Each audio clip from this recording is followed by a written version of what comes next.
Bismillahirrahmanirrahim. Assalamualaikum warahmatullahi wabarakatuh. Alhamdulillahi rabbil alamin. Wassalatu wassalamu ala sayyidina Muhammad asyrafil anbiya wal mursalin wa ala alihi wa sahbihi ajma'in. Rabbi shrah li sadri wa yassir li amri wahlul 'uqdatam min lisani yafqahu qawli, amma ba'd. Alhamdulillah, tuan-tuan, puan-puan, muslimin dan muslimat yang dirahmati Allah, kita dapat bersua kembali dalam program Budaya Quran bagi tarikh 4 Zulkaidah bersamaan 25 Jun, dan kita akan memulakan satu surah yang baru, iaitu surah Al-Kahfi ayat 1 hingga 15, muka surat 293. Dan sebelum itu, marilah kita sama-sama memulakan program Budaya Quran kita pada pagi ini dengan membaca Ummul Kitab Al-Fatihah. A'udzu billahi minasy syaithanir rajim. Bismillahirrahmanirrahim. Alhamdulillahi rabbil alamin. Ar-Rahmanir Rahim. مالك يوم الدين إياك نعبد وإياك نستعين اهدنا الصراط المستقيم صراط الذين أنعمت عليهم غير المغضوب عليهم ولا الضالين آمين. Alhamdulillah, tuan-tuan, puan-puan, muslimin dan muslimat yang dirahmati Allah, khususnya warga IPG Kampung Putus Seon. Seperti biasa, boleh daftar kehadiran tuan-tuan bagi program ini melalui klik pautan yang disediakan di bawah tajuk video YouTube, iaitu klik pautan yang akan pergi ke laman web SPL KPM, insya-Allah. Dan untuk itu, Jabatan Perniagaan Islam mengucapkan jazakumullah khairan jazak kepada ULDP dan JPL yang telah banyak membantu dalam menjayakan program ini, insya-Allah.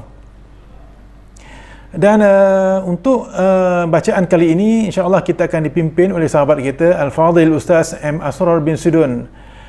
Oleh itu, dengan sukacitanya saya mempersilakan Al-Fadhil Ustaz untuk memimpin bacaan bagi surah Al-Kahfi ayat 1 hingga 15. Silakan Ustaz, tafadhal. أعوذ بالله من الشيطان الرجيم بسم الله الرحمن الرحيم.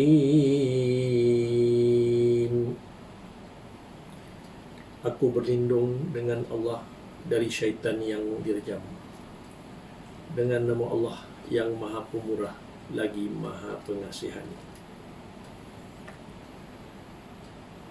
Alhamdulillahilladzi anzala ala abdihil kitab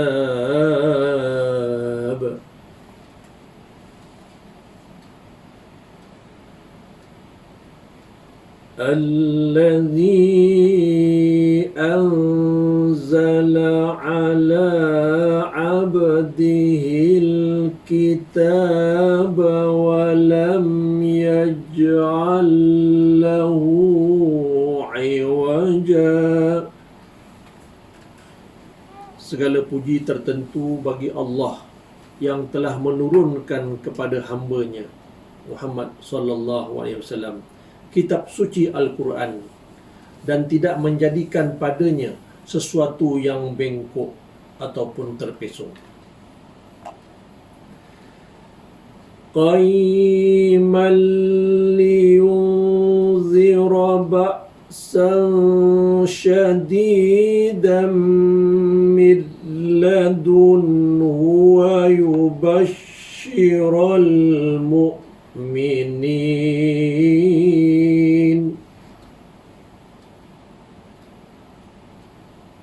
ويبشر المؤمنين الذين يعملون الصالحات أن لهم أجرا حسنا. Bahkan keadaannya tetap benar lagi menjadi pengawas turunnya Al-Quran untuk memberi amaran kepada orang-orang yang ingkar dengan azab yang seberat-beratnya dari sisi Allah, dan memberi berita gembira kepada orang-orang yang beriman yang mengerjakan amal-amal soleh bahawa mereka akan beroleh balasan yang baik. Makisina fihi abada, mereka tinggal tetap dalam balasan yang baik itu selama-lamanya. Wa yunzirul ladzina qalu ittakhadallahu walada, dan juga Al-Quran itu memberi amaran kepada orang-orang yang berkata Allah mempunyai anak. Ma lahum bihi min ilmin wala li abaihim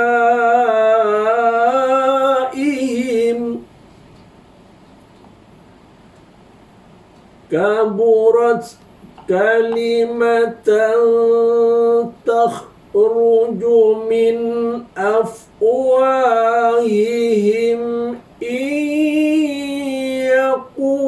yaquluna illa kaziba. Sebenarnya mereka tiada mempunyai sebarang pengetahuan mengenainya, dan tiada juga bagi datuk nenek mereka besar sungguh perkataan syirik yang keluar dari mulut mereka. Mereka hanya mengatakan perkara yang dusta. Fala'allaka bakhi'un nafsaka ala atharihim illam yu'minu bihadzal hadithi asafa. Maka jangan-jangan pula engkau, wahai Muhammad, membinasakan dirimu disebabkan menanggung duka cita terhadap kesan-kesan perbuatan buruk mereka, jika mereka enggan beriman kepada keterangan Al-Quran ini. Inna ja'alna ma'alal ardi zinatan laha linabluwahum ayyuhum ahsanu amala. Sesungguhnya kami telah jadikan apa yang ada di muka bumi sebagai perhiasan baginya, kerana kami hendak menguji mereka siapakah di antaranya yang lebih baik amalnya. Wa inna laja'iluna ma 'alaiha sa'idan juruza, dan sesungguhnya kami akan jadikan apa yang ada di bumi itu punah ranah sebagai tanah yang tandus. Am hasibata anna ashabal kahfi warraqimi kanu min ayatina ajaba.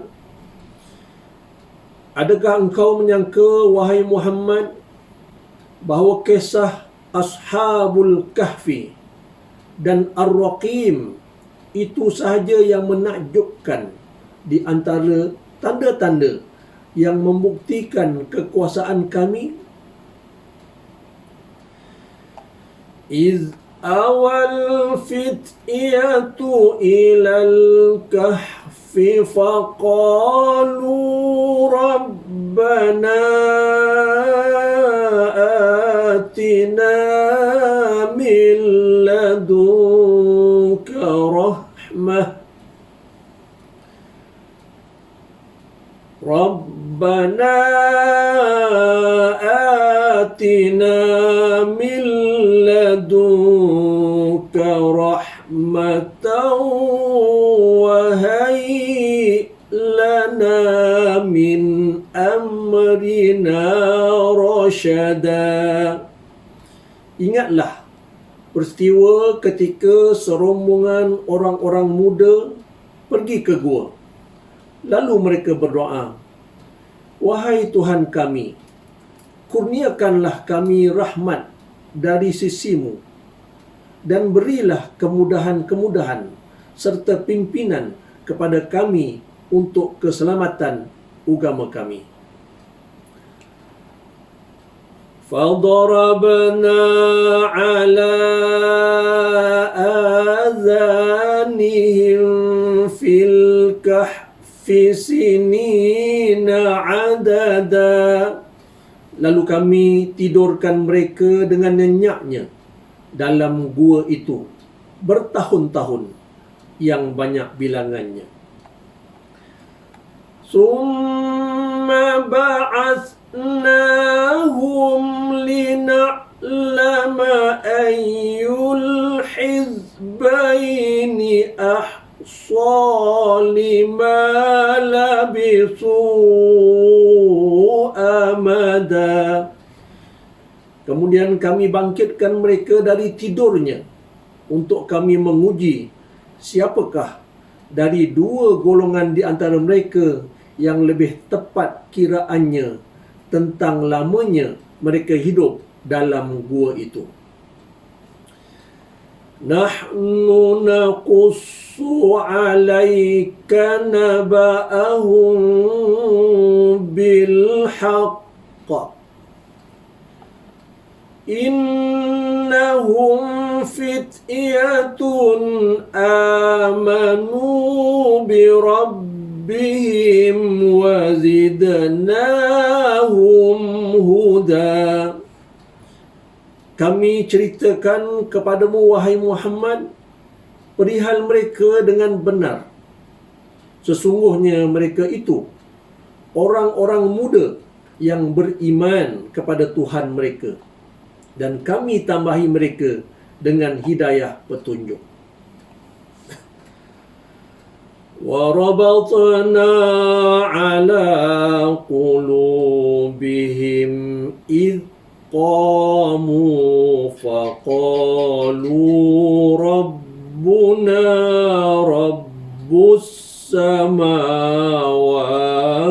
وَالْأَرْضِ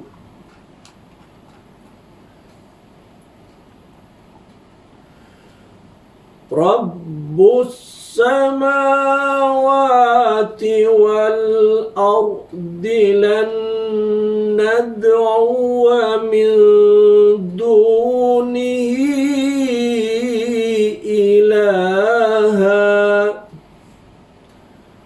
لَقَدْ قُلْنَا إِذًا شَطَطًا.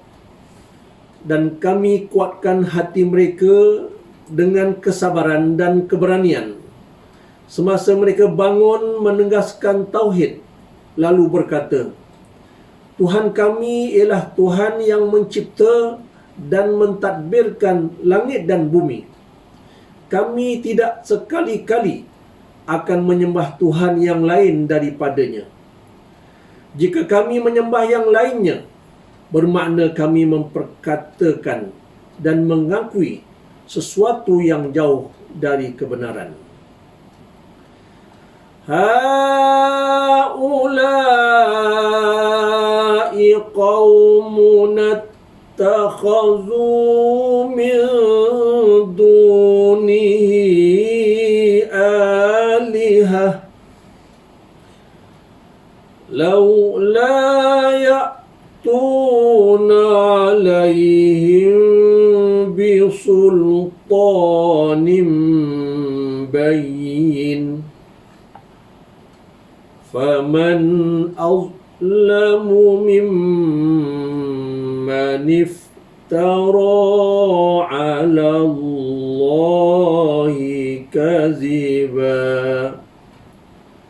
Mereka berkata pula sesama sendiri, kaum kita itu menyembah beberapa Tuhan yang lain dari Allah. Sepatutnya mereka mengemukakan keterangan yang nyata yang membuktikan ketuhanan makhluk-makhluk yang mereka sembah itu. Tetapi mereka tidak dapat berbuat demikian.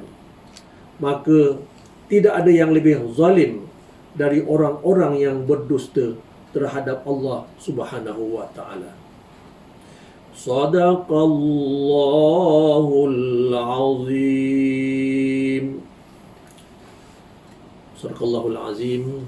Alhamdulillah, tuan-tuan, puan-puan yang dirahmati Allah, kita telah membaca surah yang baru pada kali ini, iaitu surah Al-Kahfi ayat 1 hingga ayat 15. Mari kita lihat beberapa perkara yang berkaitan dengan tajwid dalam ayat ini. Yang pertamanya iaitu pada ayat pertama, yaj'allahu walam yaj'allahu iwaja. Pada huruf ja, iwaja, di atas itu ada huruf sin kecil. Sin itu bermaksud apa dia? Iaitu saktah. Ya, dalam kaedah bacaan kita, bacaan Hafs Tariq Syatibi, membaca, kalau dibaca ayat ini secara wasal, bersambung, maka hendaklah dikekalkan nafas kita, kemudian sambunglah kepada qayyimal yunzira, dengan berhenti dan lebih kurang 2 harakat. Contoh, walam yaj'al lahu iwaja qayyiman liyunzira ba'san syadida. Itu kalau kita wasal, maka kita kena laksanakan saktah di situ. Namun saya melihat pada panduan yang lain, iaitu di tempat ini disebut afdal dilaksanakan wakaf, iaitu walam yaj'al lahu iwaja. Oleh kerana kita berhenti wakaf di situ, maka kita pun bila kita mula ayat yang baru, qayyimah, kita mulakanlah dengan nafas kita yang baru. Jadi saktah ini tidak berlaku pada perkara kalau kita wakaf lah. Jadi itu satu yang pertama. Selain itu kita boleh lihat tempat yang lain, qila man raq. Kemudian dalam surah Yasin pun ada. Baik. Selain daripada tuan-tuan, kita lihat pada ayat yang ke-5. Kita nak tengok bukan ayat ke-5, ayat yang kedua, iaitu pada perkataan-perkataan yang kita lihat dia agak kritikal dari segi makhrajnya, iaitu ada perbezaan yang agak yang tidak berapa ketara. Ayat yang kedua, ni saya sendiri selalu kadang-kadang tersalah, iaitu ba'san syadida. Ba'san syadida qayyiman liyunzira ba'san sa tu dan sya adalah dua perkara yang berbeza. Ba'san syadida, jangan ba'san sadida, nanti hilang pula huruf shin itu. Itu yang pertama. Yang kedua, yang ketiga, ayat yang kelima. Ayat yang kelima, iyaquluna illa kaziba. Qaf, iyaquluna illa kaziba. Kalau kita dah terpengaruh dengan huruf qaf, nanti kaziba tu jangan qaziba, salah, itu kerana dua-dua tu dekat-dekat.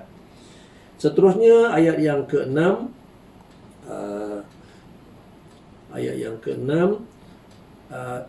illam yu'minu bihadzal hadisi asafa. Huruf sa dengan huruf sin, ya. Huruf sa ini dan huruf sin adalah daripada kategori makhraj lisan, tapi tempatnya tidak sama, ya. Kena berhati-hati. Bihadzal hadithi asafa, begitu. Yang seterusnya ayat yang ke-9, Al-Kahfi war-Raqim, ya. Pemuda Kahfi war-Raqim pun huruf kaf. Al-Kahfi war-Raqim, qaf, ya. Kaf dan qaf. Kemudian ayat yang ke-9 juga ayatina ajaba. Ayatina ajaba. Alif dengan ain, ya. Kemudian tuan-tuan, ayat yang ke-13, ya. Ini tadi kita bincang tentang makhraj yang berhampiran. Ayat yang ke-13 ialah kita bincang tentang qalqalah, ya. Alaika naba'ahum bil haqq, ya. Ini di sini kita panggil dia qalqalah kubra. Juga terdapat dalam perbincangan kitab-kitab yang lain dia sebut ni sebagai qalqalah akbar, ya. Itu perbincangan yang lain. Dan yang terakhir adalah pada ayat yang ke-15, faman azlamu, ya. Huruf zat, ya. Huruf zat itu adalah huruf yang tiada qalqalah, ya. Faman azlamu mimman, jangan baca faman azlamu, begitu, ya. Jadi tuan-tuan perempuan yang dirahmati Allah, mudah-mudahan kita dapat pertingkatkan lagi bacaan kita. Mudah-mudahan kita ini istiqamah dengan Al-Quran, insya-Allah. Sekian, terima kasih. Alhamdulillah, bacaan telah pun disempurnakan oleh sahabat kita Al-Fadhil Ustaz M. Asrar bin Sidun dengan terjemahan beserta beberapa penjelasan mengenai hukum tajwid. Dan insya-Allah daripada penerangan tersebut, bacaan kita semakin baik dari aspek kefahaman, begitu juga semakin tepat dari segi bacaan, insya-Allah. Mudah-mudahan Allah memberkati dan merahmati kita. Dan untuk objektif kita yang seterusnya ialah kita akan melihat kepada beberapa perkara, iaitu bagi yang kedua, dalam hal pembacaan kita tadi ini, kita akan menerangkan ciri-ciri dan tujuan penurunan Al-Quran. Ini terkandung dalam ayat 1 hingga 8. Manakala yang terakhir ialah untuk menjelaskan kisah Ashabul Kahfi sesuai dengan nama surah ini, iaitu ayat 9 hingga 26. Namun yang kita baca tadi ialah sehingga 15, dan ayat-ayat selanjutnya kita akan sambung perkongsian mengenai tafsir Al-Quran pada minggu hadapan, insya-Allah. Tuan-tuan dan puan-puan muslimin dan muslimat yang dirahmati Allah, apabila kita bicarakan surah baru iaitu surah Al-Kahfi pada minggu ini, maka eloklah kita berkongsi beberapa maklumat tentang surah ini. Iaitu surah ini merupakan surah Makkiyah yang mengandungi di situ 110 ayat. Dinamakan surah Al-Kahfi kerana di dalamnya ada menerangkan tentang kisah Ashabul Kahfi, yang kisah ini merupakan kisah yang amat luar biasa, yang terkandung dalam ayat 9 hingga 26. Ini sudah tentu menunjukkan bahawa keluarbiasaan ini menggambarkan bahawa ianya merujuk kepada kekuasaan Allah SWT yang maha hebat, boleh melakukan apa sahaja tanpa ada sebarang masalah. Dan tentang surah ini juga, ianya dimulai dengan Alhamdu, iaitu ayat yang pertama, Alhamdu, Alhamdulillahilladzi anzala ala abdihil kitaba wa lam yaj'al lahu iwaja. Dimulakan dengan pujian bagi Allah. Dan ada 5 surah yang bermula dengan Alhamdulillah. Salah satunya ialah surah ini, dan surah-surah yang lain ialah yang pastinya surah Al-Fatihah, surah Al-An'am, surah Saba dan surah Fatir. Dan ini adalah satu surah yang mengajak manusia untuk mengabdikan diri kepada Allah Subhanahu Wa Taala. Dan dinyatakan dalam ayat ini, dalam surah ini, tentang nikmat-nikmat, tentang kurniaan-kurniaan Allah Subhanahu Wa Taala, dan juga sebagai hamba Allah, kita sewajibnya mengakui kekuasaan Allah Ta'ala ini. Seterusnya, kita mengabdikan diri kepada Allah Ta'ala sebagai pencipta kita yang maha hebat. Dan perkara lain tentang surah ini, apa hubung kaitnya surah ini dengan surah sebelumnya, iaitu surah Al-Isra yang telah kita sempurnakan melalui beberapa siri bacaan kita bagi surah Al-Isra. Jadi perkaitan surah ini dengan surah sebelumnya, kita dapati surah Al-Isra dimulakan dengan tasbih subhanalladzi, manakala surah Al-Kahfi dimulakan dengan tahmid. Maka di situ sudah wujud satu komponen yang ataupun package yang cukup sempurna, tasbih dan tahmid. Dan ini bertepatan juga dalam surah Al-Hijr ayat 98, di mana Allah berfirman, fasabbih bihamdi rabbik, bertasbihlah dan kemudian memuji. Jadi inilah yang disusun oleh Allah Ta'ala antara surah Al-Isra dengan surah Al-Kahfi. Ini ada perkaitan yang cukup hebat, subhanallah. Dan inilah juga sebagai panduan kepada kita untuk kita meletakkan tahap kehambaan kita kepada Allah Ta'ala dengan cara kita memuji Allah Ta'ala, bertasbih kepada Allah Ta'ala, dan juga memuji kepada Allah Ta'ala dengan ungkapan Alhamdulillah. Dan apa yang kita boleh perhatikan dalam surah Al-Isra, surah Al-Isra ini bermula dengan tasbih subhanalladzi dan berakhir dengan tahmid Alhamdulillah. Dan seterusnya diulang sekali lagi ungkapan tahmid memuji Allah Ta'ala ini dalam surah Al-Kahfi. Masya Allah, subhanallah, tabaraka ta'ala. Inilah kehebatan Al-Quran sebagai mukjizat kubra yang Allah berikan kepada kita, umat Nabi Muhammad sallallahu alaihi wasallam. Dan hubung kait yang lain ialah apa sahaja yang dipersoalkan dalam surah Al-Isra, yang merupakan di situ ada 3 perkara pokok, tentang roh, tentang kisah Ashabul Kahfi, tentang kisah Zulkarnain. Semuanya itu dijawab dengan terperinci dalam surah Al-Kahfi. Tentang roh dijawab dalam surah Al-Kahfi.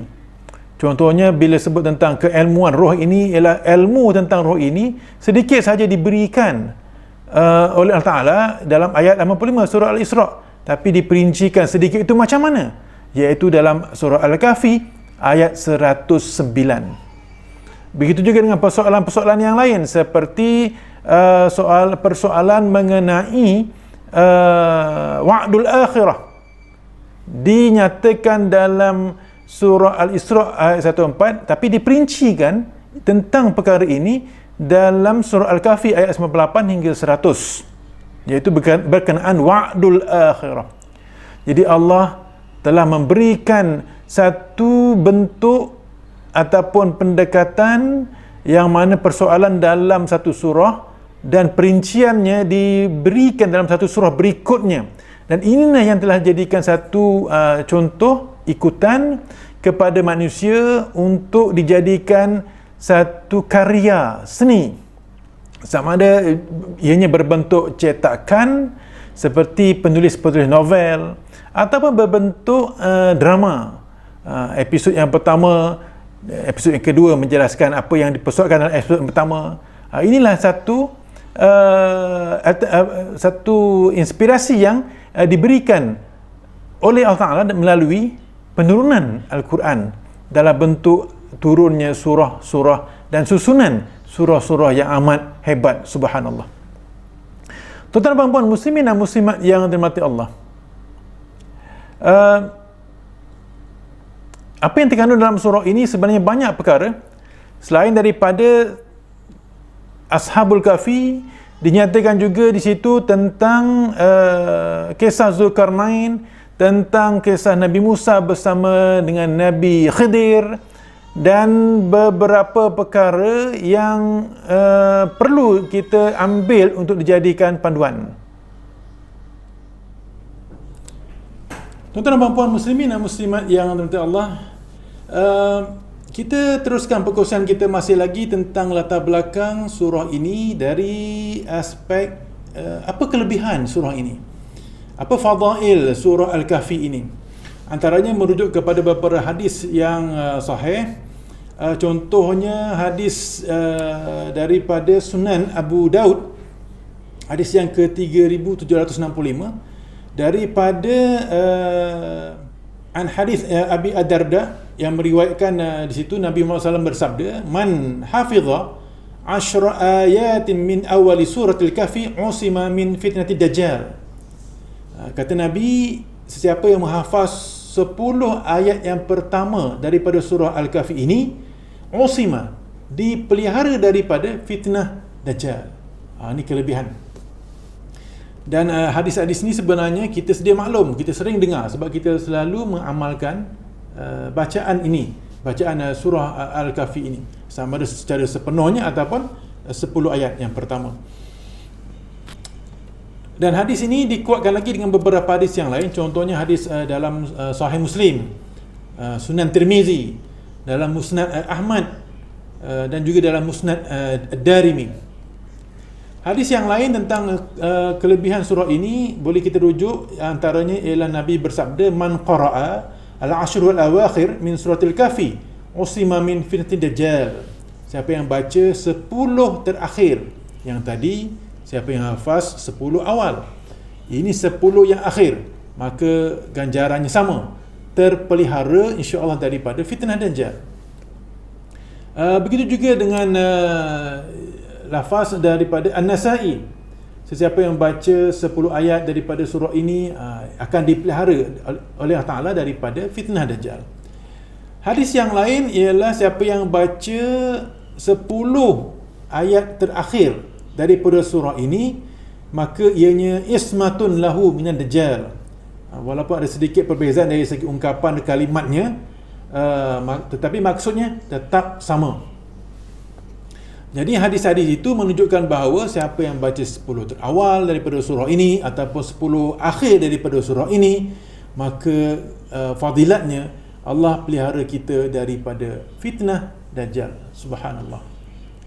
Dan antara amalan sunnah yang kita boleh jadikan amalan harian kita, amalan rutin kita tentang surah ini, iaitu merujuk kepada satu hadis daripada Nabi Muhammad SAW, man qara al-kahfi, siapa yang baca surah Al-Kahfi, maknanya ayat 1 hingga ayat 110, pada malam Jumaat, adha'alahu minan nuri ma bainal jum'atain, maka dia akan disinari dengan cahaya antara dua Jumaat. Dalam hadis yang lain riwayat Ad-Darimi dan juga Al-Baihaqi, siapa yang baca surah ini pada malam Jumaat, maka ianya akan disinari dengan cahaya antaranya dengan antara Baitul Atiq yang merujuk kepada Kaabah. Subhanallah. Jadi inilah amalan-amalan yang kita boleh buat untuk kita dapatkan kelebihan surah Al-Kahfi ini. Baik, itu sedikit tentang latar belakang surah Al-Kahfi. Okey, mari kita sama-sama meneliti tentang tafsir Al-Quran Al-Karim daripada ayat yang kita bacakan ini. Dan perbahasan yang pertama boleh kita rujuk ianya sebagai satu objektif kita yang kedua, iaitu ciri-ciri dan juga tujuan penurunan Al-Quran, iaitu ayat 1 hingga 8 surah Al-Kahfi ini. Maka di situ apakah ciri-ciri Al-Quranul Karim? Ciri-ciri yang pertama terkandung dalam ayat yang pertama, iaitu walam yaj'al lahu iwaja. Yang mana Al-Quran itu tidak ada satu pun dalam Al-Quran ini yang terpesong, yang bengkok daripada awal turun ke atas Nabi Muhammad SAW oleh malaikat Jibril sampailah hari ini. wa lam yaj'al lahu 'iwaja. Ini yang kita pegang, ini kita jadikan sandaran. Sebab itu Al-Quran adalah rujukan utama, pertama, unggul sampai bila-bila dalam menjadikan panduan kehidupan kita, sama ada besar ataupun kecil isunya. Sebab itu, untuk menunjukkan bahawa hebatnya ciri Al-Quran ini, Allah mulakan dengan pujian kepada Allah Ta'ala sendiri. Alhamdulillah. Dan pujian ini Allah puji dirinya sendiri atas sebab penurunan Al-Quran. Ini bukannya penurunan sebarangan. Ini adalah penurunan Al-Quran, kitab suci, kalamullah, sebagai panduan lengkap kepada kehidupan umat manusia. Dan penurunan ini, pujian ini juga adalah diletakkan di awal surah untuk memberi satu informasi kepada umat manusia dalam proses pendidikan, agar kita nak buat apa-apa pun, maka hendaklah kita melafazkan pujian kepada Allah Subhanahu Wa Taala. Sebagai contoh, dalam bab doa, apa yang kita kena mulakan dalam adab kita berdoa, iaitu pujian kepada Allah Ta'ala. Alhamdulillahirabbil alamin. Nak tutup doa, sekali lagi kita memuji Allah Subhanahu Wa Taala. Selepas kita berselawat, walhamdulillahirabbil alamin sebagai penutup. Ini dia kehebatan tahmid ataupun pujian kepada Allah Subhanahu Wa Taala. Tuan-tuan dan puan-puan muslimin dan muslimat yang dirahmati Allah, jadi pujian kepada Allah Ta'ala ini adalah satu bentuk asas dalam perkara akidah untuk kita menafikan bahawa yang lain-lain selain daripada Allah Ta'ala ini adalah tidak berhak untuk kita puji dalam konteks akidah. Sebab Allah telah mencipta kita, sebab Allah telah memberikan nikmat kepada kita, nikmat iman, nikmat Islam, nikmat panca indera, nikmat akal, nikmat kehidupan yang sampai tak terhitung nikmat-nikmat ini. Maka tak lain tak bukan layaknya pujian ini hanya kepada Allah Subhanahu Wa Taala. Manakala pujian-pujian kepada sesama makhluk itu adalah terangkum dalam perkara akhlak, untuk mengelokkan hubungan antara manusia dengan manusia. Tuan-tuan dan puan muslimin dan muslimat yang dirahmati Allah, itu ciri yang pertama bagi Al-Quran. Manakala ciri yang kedua bagi Al-Quran, ianya ada dalam ayat yang kedua, iaitu qayyiman. Al-Quran itu adalah tetap benar. Qayyiman, tetap teguh, tetap utuh. Ini adalah ciri yang kedua. Dan selanjutnya berkenaan dengan tujuan penurunan Al-Quran, ianya terkandung dalam ayat yang kedua, iaitu yang pertama, tujuan penurunan Al-Quran liyunzira ba'than syadida min ladunhu, iaitu sebagai inzar, peringatan kepada manusia agar jangan melakukan kemungkaran, ataupun peringatan kepada umat manusia yang melakukan maksiat dan kemungkaran di atas muka bumi ini. Itu yang pertama. Manakala tujuan penurunan Al-Quran yang kedua ialah ayat yang sama. Pada ayat yang kedua ini, wa yubashshiral mu'minina alladhina ya'maluna shalihat, iaitu untuk beri berita gembira kepada orang-orang yang beriman yang beramal soleh, yang mana di perinciannya mereka ini diganjari dengan ajran hasanah, iaitu balasan yang baik. Dan diperincikan lagi balasan ini, iaitu mereka akan duduk tetap di dalam balasan yang baik itu, makithina fihi abada, kekal sampai bila-bila. Diungkapkan juga dalam bentuk ayat yang lain, khalidina fiha abada, yang kita boleh jumpa dalam surah Al-Bayyinah dan juga surah-surah yang lain, untuk menggambarkan inilah dia tujuan penurunan Al-Quran Ada dua, sebagai peringatan kepada orang yang buat kemungkaran, sebagai berita gembira bagi orang yang beramal soleh, iaitu di kalangan orang-orang yang beriman, yang diperincikan ganjarannya dalam ayat yang kedua dan ketiga. Siapa yang tak nak balasan macam ni? Semua orang nak. Maka prasyaratnya yang paling mudah ialah beriman dan beramal soleh, sebagaimana terkandung dalam ayat yang kedua. Tuan-tuan dan puan-puan muslimin dan muslimat yang dirahmati Allah, peringatan itu juga tidak hanya berhenti kepada mereka yang melakukan kemungkaran di atas muka bumi ini, tapi Allah perincikan lagi, iaitu peringatan kepada mereka yang telah berkata Allah itu ada anak. Sebagaimana yang telah kita baca dan kita jumpa terjemahannya dan kita telah fahami tafsirannya dalam surah Al-Isra. Malah musyrikin telah meletakkan satu tanggapan kepada Allah ada anak perempuan. Itu satu penghinaan yang amat besar. Dalam mendakwa Allah ada anak, malah mereka telah aturkan anak Allah itu perempuan, yang menunjukkan kepada lemah, golongan yang lemah. Sebab itu golongan musyrikin bagi Arab jahiliyah ini, bagi anak-anak perempuan mereka binasakan. Sebab pada mereka tidak ada nilai, malah membawa kepada malang. Wal'ayazubillah. Inilah dia antara tujuan penurunan Al-Quran. Malah dakwaan mereka ini kepada Allah Ta'ala ini adalah berpunca daripada tidak adanya ilmu yang betul. Sebaliknya hanya diwarisi daripada nenek moyang, daripada keturunan-keturunan yang lalu, yang disebut dalam ayat kelima, malahum bihi min ilmi wala li abaihim. Inilah peringatan. Dan ini juga digambarkan oleh Ta'ala dalam ayat yang kelima ini, kaburat kalimatan takhruju min afwahihim. Satu benda yang cukup berat, iaitu syirik yang besar yang keluar daripada mulut mereka. Malah mereka ini iyaquluna illa kadhiba, pendusta belaka.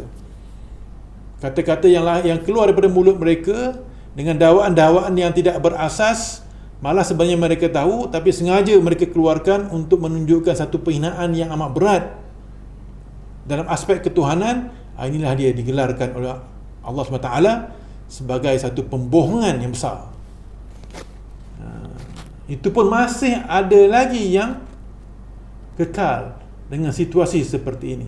Malah Allah telah beri petunjuk, Allah telah beri jalan keluar, Allah telah beri ilmu pengetahuan. Jadi marilah kita berhati-hati dalam aspek ini.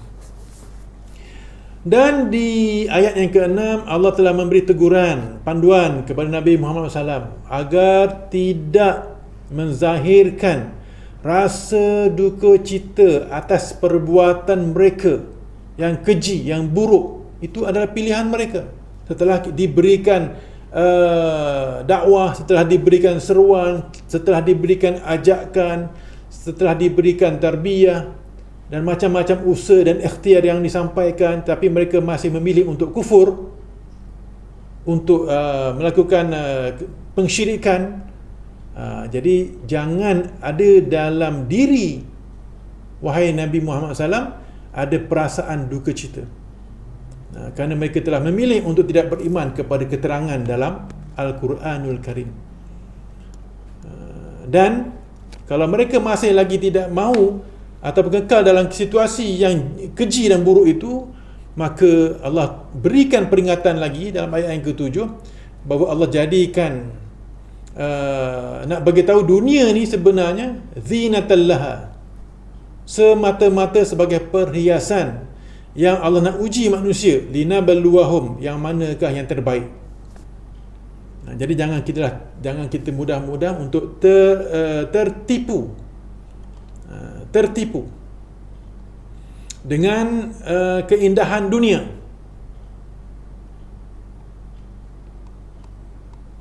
Sama ada ianya dalam bentuk harta, sama ada dalam bentuk jawatan, pangkat, ataupun dalam bentuk benda-benda yang menarik perhatian seperti wanita, yang mana ketiga-tiga ini Nabi Muhammad SAW tolak sama sekali. Apabila pembesar-pembesar musyrikin Makkah menawarkan tiga-tiga ini agar Nabi berhenti daripada berdakwah. Sebab itu disebut sebagai dunia ini adalah semata-mata perhiasan. Dan ini juga disebut dalam banyak tempat dalam Al-Quran. Termasuk dinyatakan dalam hadis hadis Nabi Muhammad SAW daripada Abi Sa'id Al-Khudri. Kata Nabi, inna dunya hulwatun, sesungguhnya dunia itu manis, khadiratun, wa inna allaha mustakhlifukum fiha fayanzuru kaifa ta'lamun, dan sesungguhnya Allah telah menguasakannya kepada kamu sekalian, kemudian Allah menunggu, iaitu memperhatikan apa yang kamu kerjakan di dunia. Jadi Allah tengok je kita, Allah perhatikan je kita. Adakah di dunia ini kita mudah terpesong, terpengaruh, tergelincir kerana perhiasan yang dinyatakan tadi, yang tidak ada nilai untuk diri orang yang beriman di akhirat. Inilah ujian. Jadi kehidupan di dunia ini adalah ujian bagi umat manusia, khususnya orang-orang yang beriman. Nak tahu yang mana ayyuhum ahsanu amala, yang amalannya terbaik. Dan peringatan yang lain, kalau kita tidak mahu mengambil perkara yang tadi itu sebagai peringatan kepada kita, ambillah perkara ini sebagai peringatan yang cukup berkesan, iaitu kata Allah, wa inna la ja'iluna ma'alaiha sa'idan juruza, sesungguhnya kami akan jadikan apa yang ada di bumi punah, ranah, sebagai tanah yang tandus. Ini dah tak boleh buat apa dah. Dah berlaku kiamat, dah muncul hari akhirat, dah tak boleh go ahead go stand, semuanya kena diteruskan. Tuan-tuan dan puan, muslimin dan muslimat yang dirahmati Allah, jadi perkara yang dinyatakan dalam ayat 1 hingga 8 tadi adalah merujuk kepada ciri-ciri penurunan Al-Quran dan juga tujuan penurunan Al-Quran. Jadi marilah kita mengambil intipati keseluruhan ayat Quran untuk jadikan panduan kehidupan kita agar selamat di dunia, dan yang paling penting selamat di akhirat, iaitu satu kehidupan yang kekal abadi. Tuan-tuan dan puan-puan, muslimin dan muslimat yang dirahmati Allah, kita akan terus ke perbahasan berikutnya, iaitu tentang kisah Ashabul Kahfi, bermula dengan ayat 9. Di sini Allah mulakan dengan ayat am hasibta anna ashabal kahfi warraqimi kanu min ayatina ajaba. Satu persoalan yang Allah lontarkan kepada manusia, kepada mereka yang mempersoalkan perkara ini. Adakah kamu menyangka, wahai Muhammad, apa yang mereka tanyakan itu tentang kisah Ashabul Kahfi ini satu perkara yang menakjubkan? Ini sebenarnya pada Allah biasa sahaja. Allah boleh jadikan langit, bumi, siang, malam. Allah boleh jadikan perkara-perkara mukjizat. Allah boleh menjadikan manusia yang sebelum itu tidak ada menjadi ada, yang ada menjadi tiada, berlaku kematian. Semua itu adalah perkara-perkara luar biasa. Tapi itu adalah semuanya merupakan min ayatina ajaba, sebagai tanda-tanda kekuasaan Allah Ta'ala, termasuk kisah Ashabul Kahfi. Jadi Ashabul Kahfi, pemuda-pemuda Al-Kahfi yang ditidurkan lama, bukannya mereka ini ada luar biasa, tetapi perkara yang berlaku ke atas mereka merupakan perkara luar biasa yang Allah sendiri ciptakan. Ini kembali kepada Allah Subhanahu Wa Ta'ala. Jadi kita kena jelas di sini yang untuk kita ambil pengajaran. Malah dinyatakan di sini tidak dinyatakan berapa orang, cuma disebut Ashabul Kahfi, tetapi angka-angka itu dirujuk kepada rujukan-rujukan yang lain. Ini menunjukkan bahawa Al-Quran tidak mementingkan dalam satu aspek fakta berbentuk bilangan contohnya. Yang hendak ditekankan di situ ialah min ayatina ajaba, kekuasaan Allah Ta'ala. Yang dipentingkan dalam aspek ini ialah pengajarannya. Apa yang kita nak ambil daripada cerita Ashabul Kahfi. Bukannya kita perlu kena sibuk, berapa orang Ashabul Kahfi ni, berapa lama dia tidur, dan bagaimana, itu semua tidak dijadikan fokus utama.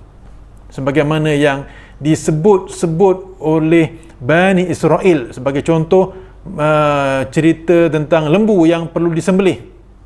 Mereka sibuk nak tanya lembu yang macam mana, warna yang macam mana, saiz yang macam mana. Akhirnya tak buat sebagaimana yang Allah suruh. Ini perangai mereka. Berbeza dengan orang-orang yang beriman, memang dia ambil tahu dari segi spesifikasi suatu perkara, tujuannya untuk taqarrub kepada Allah Ta'ala. Berbeza dengan golongan musyrikin, golongan yang engkar kepada Allah ini, mereka sibuk mencari maklumat-maklumat yang remeh, tetapi akhirnya tidak beriman kepada Allah Subhanahu Wa Taala. Dan kisah ini diperincikan lagi dengan ungkapan idh awal fityatu, iaitu bermaksud ketika serombongan orang-orang muda pergi ke gua. Al-fityah, orang-orang muda, pun tak diceritakan berapa orang, sekumpulan, tapi adalah beberapa rujukan untuk dijadikan satu maklumat ilmiah. Yang penting nak lihat apakah yang boleh dijadikan pengajaran selepas daripada perkongsian mengenai cerita Ashabul Kahfi ini. Jadi mereka ini sebenarnya merupakan pemuda-pemuda di kalangan orang-orang yang hebat juga. Mereka ini melarikan diri daripada pemerintah ketika itu yang menyembah berhala. Mereka ini juga bersama dengan umat ketika itu adalah berlaku ketika selepas Nabi Isa diangkat, menurut satu riwayat. Begitu juga ada yang disebut sebagai sebelum Nabi Isa diangkat. Maknanya mereka ini beriman dengan syariat Nabi Isa AS. Mereka ini pemuda-pemuda Al-Kahfi ini. Tapi oleh kerana mereka ini nak mempertahankan akidah mereka daripada ancaman pemerintah ketika itu yang hendak membunuh mereka, tapi memberi sedikit peluang, akhirnya mereka mengambil kesempatan untuk melarikan diri. Sambil melarikan diri itu, mereka berdoa kepada Allah Ta'ala. Doa mereka, Rabbana atina min ladunka rahmatan wa hayyi lana min amrina rasyada. Inilah jadi pegangan kepada kita hari ini, sebagaimana menjadi pegangan kepada pemuda-pemuda Al-Kahfi ketika itu yang ingin menyelamatkan akidah mereka. Ini doa yang kita boleh amalkan, tuan-tuan, yang bermaksud wahai Tuhan kami, kurniakanlah kami rahmat dari sisimu dan berilah kemudahan-kemudahan serta pimpinan kepada kami untuk keselamatan agama kami. Tuan-tuan, puan-puan, muslimin dan muslimat yang dirahmati Allah. Tuan-tuan dan puan-puan, muslimin dan muslimat yang dirahmati Allah,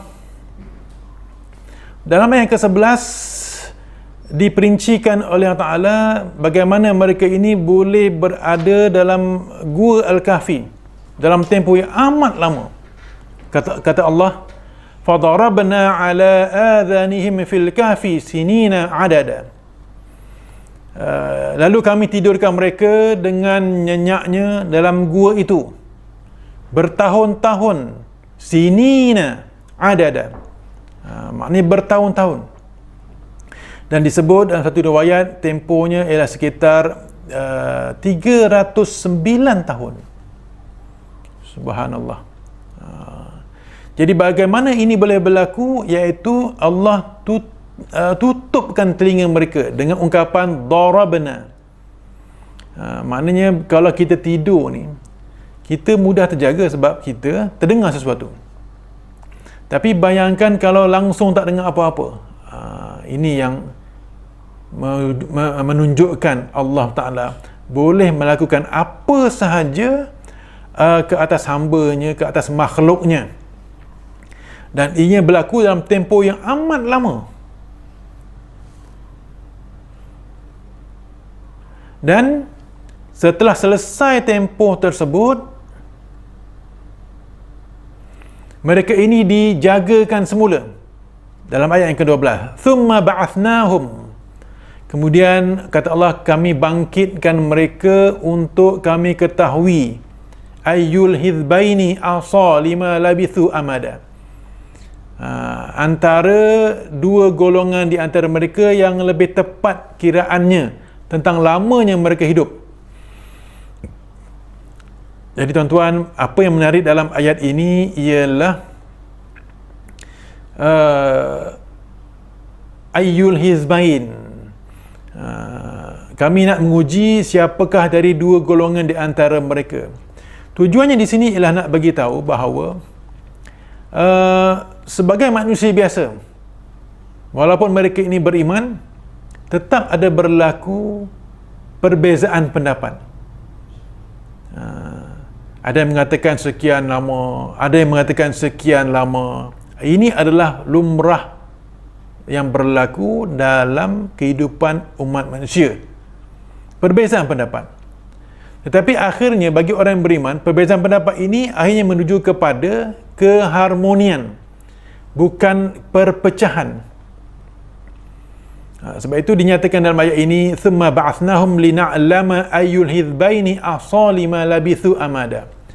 Bukan nak menunjukkan bahawa Allah tidak tahu bilangan tersebut, berapa lama mereka ditidurkan. Tapi nak bagi tahu kehidupan umat manusia, walaupun dalam keadaan mereka ini kekal beriman kepada Allah Ta'ala, manusia seperti ini juga akan terdedah kepada perbezaan pendapat. Inilah isyarat kepada makhluk yang bernama manusia tetap ada kelemahan.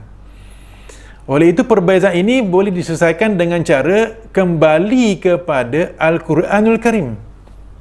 Sebagaimana firman Allah Ta'ala dalam Al-Quran, فَإِن تَنَازَعْتُمْ فِي شَيْءٍ فَرُدُّوهُ إِلَى اللَّهِ وَالرَّسُولِ. Kalau kita ada perkara-perkara yang diperselisihkan, maka kembalilah kepada Al-Quran dan juga hadis Nabi Muhammad sallallahu alaihi wasallam. Sebab kita makhluk, kita berhajatkan kepada yang lain, iaitu Allah Ta'ala. Kita berhajatkan kepada panduannya, iaitu kitab. Bagi orang yang bagi umat Nabi Muhammad SAW, tentulah Al-Quranul Karim. Jadi semuanya ini tuan-tuan puan-puan, muslimin dan muslimat yang dirahmati Allah, merupakan satu cerita yang Allah sampaikan kepada Nabi Muhammad SAW, cerita yang benar, bil haqqi, iaitu kumpulan pemuda. Mereka ini kumpulan pemuda, fityatun. Mereka ini kumpulan pemuda yang beriman, amanu bi rabbihim. Dan kelebihan orang yang beriman, Allah akan tambahkan lagi keimanan mereka. Inilah dia perkara yang kita kena kejar dan kena cari, iaitu hidayah, petunjuk, huda.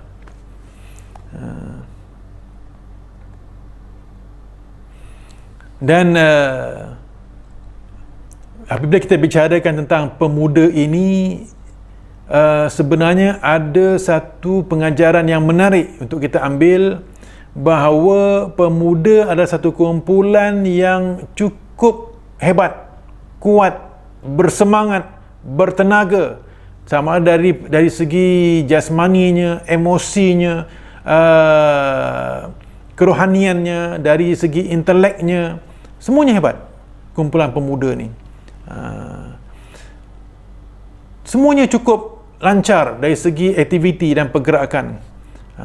Juga disebut sebagai kalimat lain selain daripada pemuda, fityah ini merujuk kepada pemuda, kalimat syabab, berbanding kumpulan orang tua, asyuyukh. Orang tua nak buat itu tak larat, Orang tua nak fikir ini terbatas. Orang tua nak beramal lebih, terhad. Apatah lagi ada penyakit-penyakit dan sebagainya. Jadi kumpulan pemuda ini merupakan satu isyarat yang cukup kuat dalam aspek pembangunan dakwah dan amalan. Ini dia kumpulan yang terbaik. Sebab itu tuan-tuan, puan-puan, kita kena rebut peluang muda ini sebelum tua. Sebagaimana hadis Nabi Muhammad SAW, rebut 5 sebelum 5. Salah satu daripadanya, muda sebelum tua. Dan kalau kita perhatikan kumpulan muda ini dinyatakan juga dalam sirah para nabi. Semua nabi diutuskan oleh Ta'ala dalam keadaan yang muda. Sebagai contoh dalam surah Al-Anbiya ayat 60, Nabi Ibrahim, kata Allah Ta'ala, sami'na fatan yadhkuruhum yuqalu lahu Ibrahim. Begitu juga dengan surah Al-Kahfi ayat 60, wa idh qala Musa li fatahu, kata Nabi Musa kepada pemuda itu, iaitu merujuk kepada Nabi Khidir. Jadi Nabi, Rasul adalah kumpulan pemuda. Tuan-tuan dan puan-puan, muslimin dan muslimat yang dirahmati Allah, dan kita tak boleh jadikan alasan muda hanya sekali enjoy, itu kita kena elak sama sekali. Malah peribahasa Melayu pun mengangkat kumpulan ini, pemuda harapan bangsa, pemudi tiang negara. Itu semua telah pun mengiktiraf kumpulan ini kumpulan yang terbaik, satu fasa umur yang cukup hebat untuk membawa kemajuan dalam segala aspek, termasuk dalam perkara mengangkat darjat manusia melalui keimanan dan keislaman. Dan tuan-tuan, keimanan mereka ini bertambah sebab kesungguhan mereka menjaga iman tersebut. Boleh kita rujuk dalam surah lain, surah Muhammad ayat 17. Walladzina ihtadaw wa zadahum huda wa atahum taqwahum. Jadi iman boleh bertambah, boleh berkurang, maka kita kena pilih untuk menambahkan keimanan dengan mengekalkan, dengan menguatkan keimanan melalui amalan-amalan yang terbaik. Juga dalam surah At-Taubah ayat 124, kata Allah Ta'ala, فَأَمَّا الَّذِينَ آمَنُوا فَزَادَتْهُمْ إِيمَانًا وَهُمْ يَسْتَبْشِرُونَ. Adapun orang yang beriman, maka surah itu menambahkan iman mereka sedang mereka bergembira. Jadi pilihlah untuk ikhtiar, usaha agar iman kita bertambah. Sama juga dalam surah Al-Fatah ayat 4, liyazdadu imanam ma'a imanihim. Tuan-tuan dan puan-puan, muslimin dan muslimat yang dirahmati Allah. Jadi apa yang berlaku ke atas mereka ini merupakan satu kekuasaan daripada Allah Ta'ala, dengan cara Allah kuatkan hati mereka, dengan kesabaran mereka, dengan keberanian mereka, sabar mencari tempat yang selamat, berani untuk berdepan dengan raja yang telah panggil mereka berkenaan dengan apa yang mereka amalkan. Akhirnya mereka mencari jalan keluar untuk mereka selamatkan akidah mereka. Jadi perkara ini perlu diusaha dan diikhtiarkan semata-mata untuk mengangkat tahap tauhid kepada Allah SWT, dan mereka dengan tegasnya menyebut faqalu rabbuna, mereka berkata Tuhan kami adalah Rabbus samawati wal ard, Tuhan yang menciptakan langit dan menciptakan bumi. La nad'uwa min dunihi ilaha laqad qulna idzan syatata. Dan kami tidak sekali akan menyembah Tuhan yang lain. Yang ketika itu memang ramai umat ketika itu, ketika zaman pemuda kafir ini, adalah mensyirikkan Allah SWT. Tapi mereka ini memilih untuk kekal mentauhidkan Allah SWT. Dan jika kami menyembah yang lainnya, kata mereka, bermakna kami memperkatakan dan mengakui sesuatu yang jauh dari kebenaran. Jadi mereka ini merupakan satu kaum yang ketika itu menyembah beberapa Tuhan yang disebut sebagai mensyirikkan Allah Ta'ala. Jadi mereka sepatutnya mengemukakan bukti-bukti, keterangan-keterangan tentang apa yang mereka sembah. Tetapi mereka tidak dapat berbuat demikian, maka tidak ada yang lebih zalim dari orang-orang yang berdusta terhadap Allah SWT. Jadi itu sedikit sebahagian daripada kisah pemuda Kahfi yang dapat kita kongsikan pada pertemuan kali ini. Antara pengajarannya, yang pertama sekali bagi objektif yang kita kedua kita kena melazimi diri kita dengan Al-Quranul Karim untuk kita mengambil kefahaman sebagai panduan kehidupan kita.